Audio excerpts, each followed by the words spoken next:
Você já ouviu falar da lenda do lobisomem albino de Jaguariúna? Esta é uma história de terror que assombra a cidade há muitos anos. Dizem que nas noites de lua cheia, a criatura sai da floresta e ataca os animais das fazendas locais.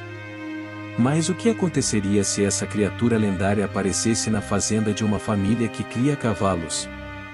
E se seus filhos tivessem o sonho de se tornarem peões de rodeio?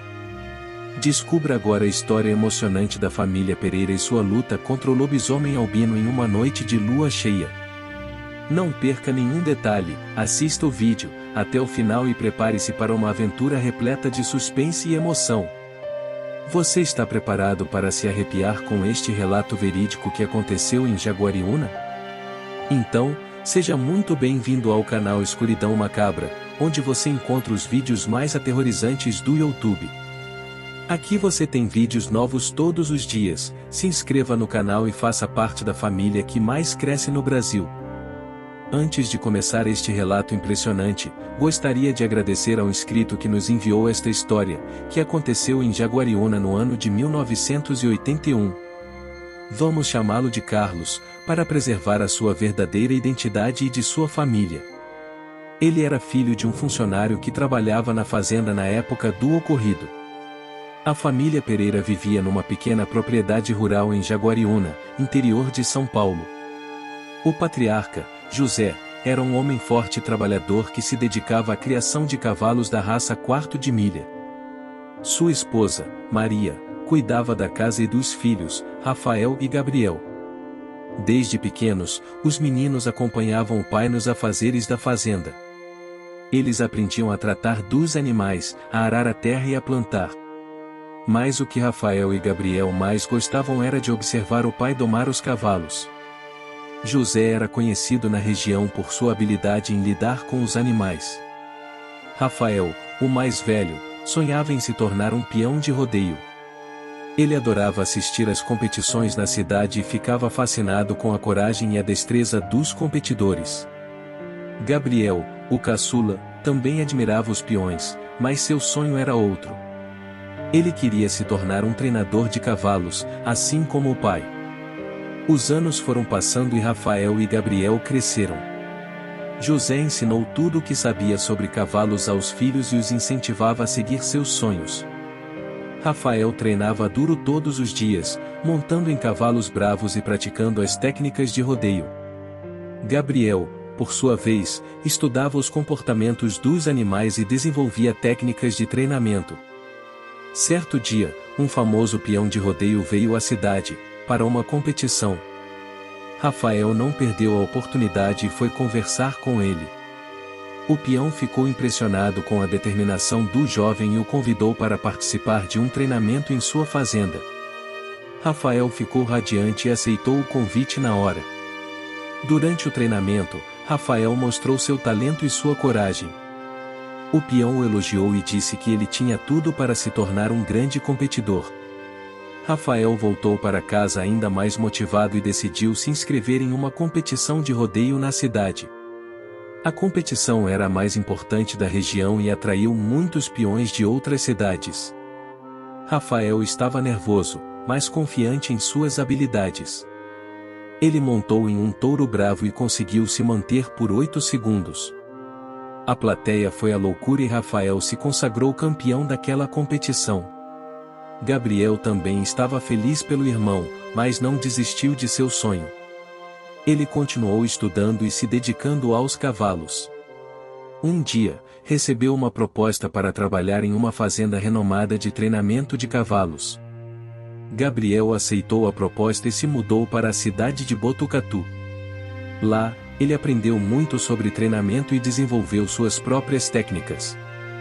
Em pouco tempo, tornou-se um dos melhores treinadores da região. Sua fama se espalhou e ele começou a receber convites para treinar cavalos de outras fazendas. José, o pai, estava orgulhoso de seus filhos. Ele sabia que não tinha sido fácil para eles conquistarem seus sonhos, mas eles haviam perseverado e conseguido. Maria, a mãe, também ficava emocionada ao ver o sucesso dos filhos. Hoje em dia, a família Pereira é reconhecida em Jaguariúna e em Botucatu, por seu talento com cavalos. José continua criando seus animais com amor e dedicação, enquanto Rafael segue competindo em rodeios por todo o país. Gabriel se tornou um renomado treinador de cavalos e é requisitado por muitos proprietários de fazendas. Apesar de estarem em caminhos diferentes, os irmãos sempre mantiveram uma relação próxima e afetuosa. Rafael sempre consulta Gabriel sobre a escolha de seus cavalos para competições, e Gabriel está sempre presente nas plateias, torcendo pelo irmão. Tudo estava indo bem para a família, até que começou a acontecer coisas sombrias nas noites de lua cheia em Jaguariúna. Começaram a aparecer animais mortos, sem explicação, e com marcas de mordidas profundas. A cidade toda estava em pânico, até que numa noite na fazenda da família Pereira, foi avistado um lobisomem grande e com seus pelos claros. Era um lobisomem albino. A família Pereira estava em choque. Eles sempre ouviram histórias sobre criaturas sobrenaturais que habitavam a floresta, mas nunca acreditaram nelas. Agora, eles estavam cara a cara com um lobisomem albino, uma criatura lendária que só aparecia em histórias de terror. Era uma noite de lua cheia e a família estava sentada na varanda, quando ouviram o som de galhos quebrando na mata. Eles sabiam que algo estranho estava acontecendo, então pegaram suas armas e foram investigar. Foi quando avistaram entre as árvores um lobisomem albino. Ele era enorme, com pelos brancos e olhos vermelhos como rubis. A criatura estava se alimentando de um animal que tinha acabado de matar. A família Pereira estava apavorada, mas não podia deixar que a criatura continuasse matando os animais da fazenda e dos vizinhos. Eles decidiram enfrentar o lobisomem. José, o pai, era o mais experiente em lidar com cavalos, mas também tinha habilidades com armas de fogo. Rafael e Gabriel eram jovens e fortes, e também estavam dispostos a enfrentar o lobisomem. A caçada foi intensa. O lobisomem albino era forte e ágil, mas a família Pereira também tinha habilidades e conhecimentos para caçar a criatura. José usou suas habilidades para distrair a criatura enquanto Rafael e Gabriel se aproximaram, mas este lobisomem era esperto, percebeu o que estava acontecendo, se levantou, deu um uivado aterrorizante e se embrenhou na mata. José de cavalo tentava acompanhar a criatura para ver onde ela se esconderia, mas esta besta era muito rápida e ágil e foi se distanciando, cada vez mais até sumir na escuridão, numa estrada de terra que ligava o bairro deles à cidade. José voltou para a fazenda e contou para os filhos que a criatura tinha sido muito rápida e sumiu na escuridão. Todos ficaram decepcionados com a notícia, mas sabiam que precisavam se preparar, caso o lobisomem voltasse. Seus animais eram animais muito caros, e eles precisavam proteger a criação de qualquer forma. Eles decidiram então instalar câmeras e sensores de luzes por toda a propriedade. No local onde ficava a baia dos cavalos, eles colocaram grades e trancas mais resistentes. Eles não podiam pensar em perder nenhum animal sequer, pois se isso acontecesse, o prejuízo seria enorme. Algumas semanas se passaram e quando a nova lua cheia chegou, todos ficaram apreensivos na fazenda da família Pereira. Eles estavam apostos, com as armas em mãos, mas nada acontecia. As horas foram se passando e nada, até que às 4 horas da manhã, os sensores de segurança pegaram alguma coisa na área leste da fazenda, próximo do pequeno galinheiro que a família tinha para consumo próprio. Os irmãos Rafael e Gabriel foram rapidamente checar o que estava acontecendo, enquanto José permanecia na casa com a esposa e os demais animais. Quando chegaram perto do galinheiro, viram que algumas das aves estavam mortas, com marcas de dentes e garras. Eles sabiam que o lobisomem albino havia voltado. Rafael e Gabriel se comunicaram por meio de gestos, preparando-se para o ataque. Eles avançaram em direção à criatura, mas ela era ágil e forte, desferindo golpes com suas garras afiadas.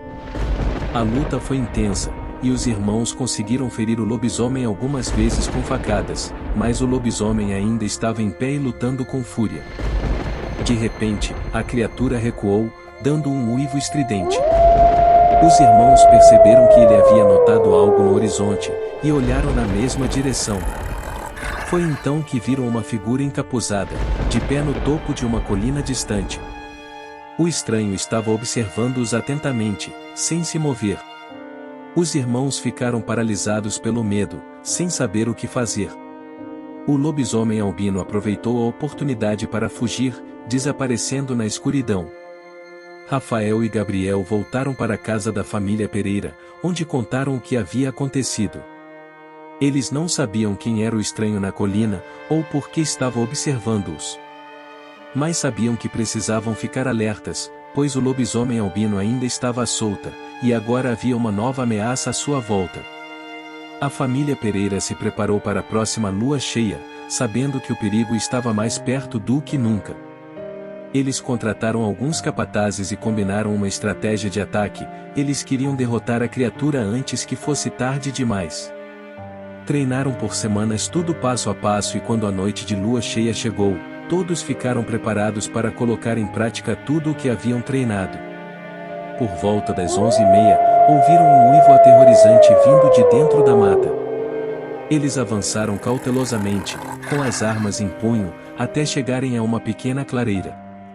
Foi então que viram a criatura, agachada em um canto, olhando para eles com os olhos brilhantes. Ela estava pronta para atacar. O lobisomem avançou, furioso, em direção a eles. Mas como todos estavam preparados, e revidaram com todas as suas forças. A luta foi intensa, com a criatura desferindo golpes. Os capatazes e os irmãos Pereira estavam resistindo bravamente. A cada golpe que eles acertavam ao lobisomem, mais forte ele parecia ficar, mais ágil, mais feroz. Ele avançou com ainda mais violência, desferindo golpes mais poderosos. Nessa hora, alguns homens já haviam sido mortos pela fera. Eles notaram que o lobisomem havia se transformado em uma criatura mais brutal, com sede de sangue e aterrorizante. Foi então que o estranho encapuzado apareceu novamente, observando-os atentamente da borda da floresta. Ele apontou algo para a criatura, e atirou. Naquele momento, o lobisomem pareceu ficar momentaneamente atordoado. Foi o momento que os homens precisavam para desferir o golpe final, derrotando a criatura. Eles olharam em direção ao estranho encapuzado, mas ele havia desaparecido misteriosamente. Eles não sabiam quem era aquele homem, ou por que ele havia ajudado-os na batalha contra o lobisomem albino. Mas sabiam que tinham sobrevivido a uma das batalhas mais intensas de suas vidas, e que o perigo ainda estava à espreita nas sombras. Depois de uma longa batalha, o lobisomem albino foi derrotado. Ele deixou de ser uma ameaça para a família e para a cidade. A família Pereira foi reconhecida como heróis locais, e todos agradeceram pela sua coragem e bravura. Não demorou muito e amanheceu, e o lobisomem morto foi se transformando novamente em um ser humano. Foi aí que o choque aconteceu. O lobisomem era um rapaz muito conhecido na cidade. Ele era filho de um médico, que já havia sido prefeito há anos atrás. O nome dele era Bruno e tinha apenas 18 anos. Depois do confronto com o lobisomem, a família Pereira ficou ainda mais unida. Eles superaram seus medos e se tornaram mais fortes. Eles continuaram criando cavalos, competindo em rodeios e treinando animais para outras fazendas. A cidade de Jaguariúna voltou à calma e os animais não foram mais atacados pelo lobisomem albino. A família Pereira aprendeu que, mesmo em situações difíceis e assustadoras, a união e a coragem podem fazer a diferença. Eles continuaram acreditando em seus sonhos, e em seu amor pelos cavalos, sabendo que não havia nada que pudesse detê-los. E assim termina mais essa história de terror do canal Escuridão Macabra. Deixo aqui o meu agradecimento ao Carlos, pela confiança em compartilhar este relato aterrorizante conosco. Lembrando que o canal Escuridão Macabra faz os vídeos de relatos, baseados nas histórias passadas pelos nossos inscritos, não atestando a veracidade dos fatos. Agora fica a seu critério, decidir, se este relato é real, ou apenas uma história, de terror contada. Se você ficou até aqui, significa que gostou do vídeo, então se tiver gostado, eu te convido a fazer parte da família Escuridão Macabra. Se inscreva no canal e ative o sininho, para que assim que sair um novo vídeo no canal, o YouTube te informe imediatamente. Se não for pedir muito, compartilhe este vídeo o máximo que puder, e para fortalecer o canal, deixe o seu like. A família Escuridão Macabra agradece de coração. Agora vai aparecer 2 vídeos, um deles, sou eu que estou indicando, e o outro é o próprio YouTube. Escolha um deles, assista, e se arrepie com as histórias. Muito obrigado e até o próximo vídeo.